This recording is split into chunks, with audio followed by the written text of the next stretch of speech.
you really have to act confident. Maski gutumong ka na. Di ka pa nagpapangudto, ano? Sa labaw na pila. Sa labaw na interview, sa pila. exam. You will have Diba? to act That's- confident. Okay. Itong pinasabi ni Chika Subago na share ko din sa inyo last week, no? It revolves on two themes, no? Number one, protect your mindset. Diba? So, dapat po protektahan mo na ang mindset mo always geared towards positive ka, nagtutubod ka sa sarili mo. Ang pangalawang lesson, no, na pwede kong i-share sa inyo naman sa sinishare ni Chi, na dapat kumpiyansado ka sa sarili mo na kahit dikit pa lang araw mo sa workplace, basta paniwalaan mo sa sarili mong kaya mo, madali po maghibo ang nabos, no? Kasi po, I share the same sentiment kasi I've also worked in Metro Manila for the past 20 years and I follow the same formula. Yung pinagsasabi sa Kunichi parati na pag atubangan mo ang boss mo, araw mo ang trabaho, pag talikod niya, do your homework, no? Kasi di mo pwedeng sabihin na di mo aram. Nandiyan ka para mag-contribute ng value. Di pwedeng ikaambibit-bitong ka sa inyong organization or employer. So, that's a very good input. Now, Chi, this is a very good question, no? Kasi, meron kasi tayong perception yung iba sa atin na ang course, undergraduate course, kung ano mang course mo, mathematics, economics, nursing, or whatever, limiting yan in a sense na nag-graduate akong nursing, kasing bakante sa sa hospital na ini. So, kaya maapa akong trabaho for the past 3 years. So, my question is, do you think the school and the course have any bearing at all in pursuing one's dream or goal? Monday, ko aram kung ang sasabihin ko sa imo, I am a living testimony that the school and the course is not primary in your success as in the corporate world. Why? I am proud to say I'm a graduate of Ateneo de Naga. Never in any of the encounters sa Manila, pag hinapot ako, kung saan ako nagklase na, I pretended that I'm from Katipunan. Ateneo de Manila University. Of course, there's a flair of prestige. But I always say, I'm a graduate of Ateneo de Naga. Second, course. Ang course ko po kang college, Bachelor of Arts in English, major in literature. Sige daw. Sa mga trabaho ko ngunyan, ang masabi na because that was my course, si trabaho ko ngunyan may relevance or vice versa. Correct. So what am I saying? The school and the course is material. But more importantly is the character of the student, no? Ang attitude ng estudyante is the most important thing. Maski sa siya na-graduate, pag kaya niya. Character. I am privileged and I would always look back and be proud and be thankful that I have been, and I will always be an Atenean. Now, the Jesuit life has really molded my character. So that's very important. Number 2, skills. Pira ang subject sa college mo. Pira ang courses. Pira ang subjects mo. I am sorry to say this. Learn your math. Master your English. That's the fundamental. That's the fundamental. Ugwa kang business law, ugwa kang accounting 1, 2, 3, 4. Okay yun. It doesn't matter at the Okay end yun, of the day. The school teaches us the discipline to learn and to study. After college, you have to learn to speak English. You have to know numbers. And for those of you pursuing to be in the corporate and business, sabi nga ni itong amigo ko, learn more finance. Learn the cost drivers. Learn the business drivers. Paano nagkikita ang kumpanya? That's it. The third skill is your thought process. Paano ka mag-isip? Are you able to put things together? At the end of the day, gabos na memorize mo sa Spanish 1 and 4. Di mo Dahil ko yung naabot. Yun mo, naabutan ko pa si Spanish 1 and 4. Gabos na pig-memorize mo sa theology, di mo ma-apply. So, all this applied learning is what you need. So, i-recap ko ha, character. attitude of the student, skills, learn your English and math and your thought process, then you'll be okay. Galing. Doon lang na-share ni Chi, no? Kasi sabi niya AB English siya, pero dakulo ng sensitive post na kaputan ini si Chi, no? Currently, General Manager yan, tapos naging Chief Operating Officer yan, kansarong BPO, tapos nag-Sales and Marketing Head yan, tapos, ano pa nga dito, Chi, please help me. Sales and Marketing, mabalikan ko mo si sinabi. Pero lang ba, ano nila, na mayo talaga sa course. Kasi pag nag-uulay kami, diba, paano mo nga ko inagibo na nagkukutsaan kami, di ko mabikol, susubahan kami na, English ka man, no? Presidente ka kong kumpanya. Pagpaparang sabihin niya, na maaman niya sa course. Anyway, ano yung mga positions na pagkaraputan mo? Mon, na talagang, araw kang pagsasabi ko, maybe it was not by design, but again, I was armed with that sheer determination to be able to succeed, no? So, para sa kuya, nalingawang ko totally na ang course ko is English, major in literature. I would always focus on the fact that A, kaya ko si trabaho. B, gusto ko si trabaho. So that landed me different positions in the corporate world from different organizations. I would like to believe that it's already an achievement. I have worked and served the biggest Filipino companies. The Lopez, the Aboitis, sino pa ba, the Gokong Ways, no? And from each of these corporations, I have picked up a lot of values. In my 20 plus years of experience, I have gone across different functional disciplines: customer service, customer management, sales and marketing, business strategies, finance. Nag-PNL ka, di ba? Process management, systems design, training and development, people management, human resource. Gabos po iyan, I have had the pleasure and I am humble enough to say na gabos yan inagihan ko. And it has nothing to do with your course. Mayong, nasa sa mo yan, no? Nasa tao yan. And the past 5 or 6 years mon, I was privileged enough to be given businesses to run with profit and loss responsibilities. Mon, mayo lamang akong finance or accounting subject in college. Not even mon, maski accounting 1 mayo ako, no? So, sabihon mo, how did I survive?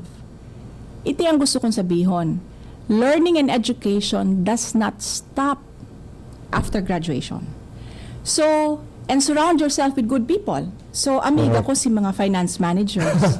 So, pag sa luwas, may restoryahan kami. Sabi ko, tukdoy daw ko magbasa ng FS, no? Financial statement. Siguro, gabos na accounting teacher sa Ateneo, sabihon, kawasa, dahil ka nag-accounting. Pag AB kaya may accounting, kaya diba? nga ako nag-AB English, nga hindi ako mag-accounting, no? So, I surrounded myself with very good people better than me, so I can learn. Galing yun. Anong ginigibo kang libro? No? The amount of books you can read is endless. So after college, it doesn't mean that you stop. No? So to date, I have been fortunate to be leading different businesses and be opening and set up businesses or be part of a mergers and acquisition. May man ako kayang pig-adalan. So all of this I had to learn while I was working. Like what you said kanina, do your homework. Do your homework. Mga tugang kong Bicolano, pag banggi, I would study how memos are structured, how contracts are put together.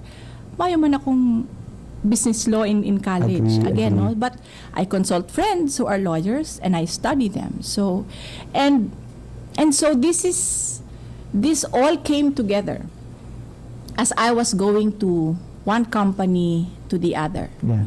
So, share ko lang, Chino, kasi before we take our break, nauog mo akong naray, not because she is my sister, but na-validate, so pagtuturok do ta direct for the past 7 weeks, no? Ano pa, let me just share it with you. Personal development, that's what she's talking about. Have the lust to grow. Keep on reading, keep on relearning new things. Number 2, leverage. Diba? Ano yung leverage? If you're in the business or corporate world, get people who are better than you. That's leadership. Diyan matibay ang tugang kung nag-hire yan yung mga with awards, with cum laudes, with MBAs. Kasi nga, not because she's a user, but that's how it works. You have to surround yourself with great people. Number 3, di ba, avoid the snayop, yung mga negative people who would really pull you down. You have to associate yourself with successful people, people who have the same advocacy, the advocacy on best in the world, na dapat parareho kayong excellent magtrabaho. And so with work ethics, no? Now, Chi, let's go to a very good question na gusto kong maaraman sa imo. Since you are very successful, happy with all the things that you do in life, sisay man ang mga key people na nag-influence sa imo. Kasi these are what we call mentors. Who are the people, key people that really influence you in thinking and in behaving and in decision making, etc.? Siyempre meron. There's a lot, no? Okay. And I think this is important to say at this point na kita gabos, we should have key people, key influencers, and as much as we can, we need to spend time with these people, no? Sa kuya, siguro ang one of my idols and one of the people who really inspired me is my father. No, as you know, he's a broadcast journalist. But beyond that, my father never saw any problems. Parang sa iya, everything is a challenge and an opportunity to be able to do something. So siguro yan ang nakuha ko sa iyang optimism, no? Maski mahirap ang buhay, you know, he kept moving on, no? I would say my teachers have inspired me to do better, and there's really a lot. For some reason, I admire teachers who are non-traditional. Di ko nga ni aram kung ang iba Di pwede magpangaran. Mortal sin ng pangaran. Pwede man. Isa lang, I like- just don't know if they are still around. Yeah. But if they are and their families are listening, I think this is a good way to say thank you, no? In high school, I had a teacher who came from Manila na talagang di siya nakamold na parang typical teacher, no? Si Mrs. Canivel, she was my English teacher. She was very liberal. I think the very pretty Mrs. Pandes is still around, no? She has taught me how to have that flair and elegance even when she's wearing uniform. In college, there were a lot of priests and Jesuits who inspired me. But I had one teacher who goes in the classroom with no books. Garabistado ko. Na-maestrata No na yan. books. Who would wear jeans, no? Naka-t-shirt lang. Talagang Jeprox na Jeprox. But I learned a lot from him. I think my base foundation on critical thinking came from him. The late Rudy Alano. Rudy Alano. So Matibay yan he's sa one of literature. he was one of my teachers in college. So gabos yatang subject na tinuruan niya. I'd make sure na student number 1 ako. So there's a lot. There is one person who has inspired me to pursue my dreams, no? Si Mrs.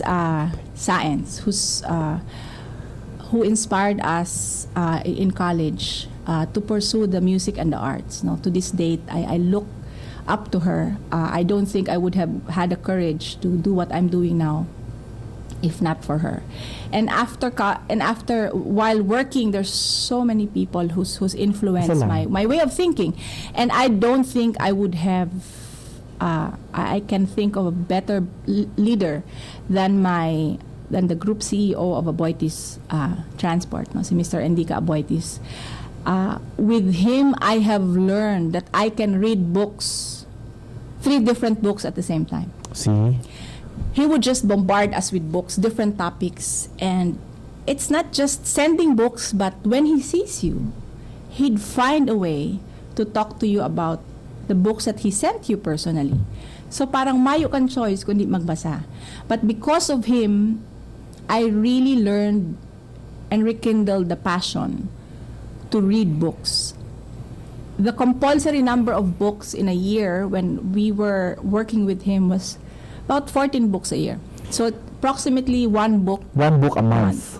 Wow. And this is not just read. You have to summarize, you have to share. No? Ano, executive na kamo kayo, ha? Oo, executive na kami kayan. Kaya takot kami pag nahihiling baka ma-revalid na kami. No? So these are the people who who influenced my life. And there's a lot more. And you will really have to find who these people are.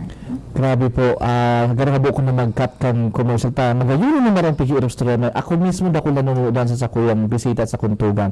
Bago po kami mag-commercial, gusto ko lang pong i-reconfirm ulit, no? 7 Saturdays, we always say that reading is very important. It will rescript every part of your life. And 1 book a month is really okay. Na-validate po iyan kansaro sa mga successful na Bicolanos mo niya nakatubangan ko, no? That you really have to read books. Mga aki ko yan sa studio.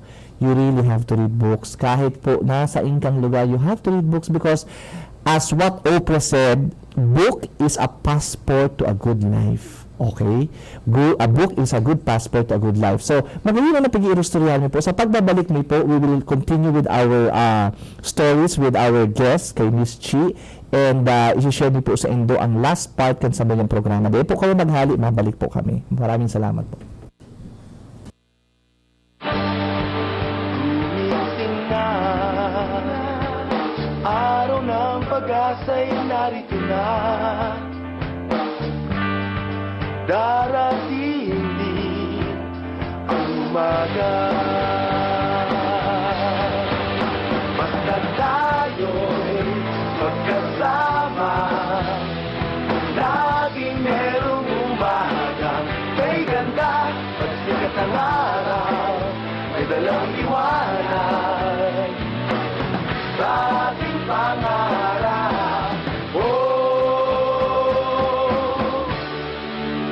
Haharapin natin.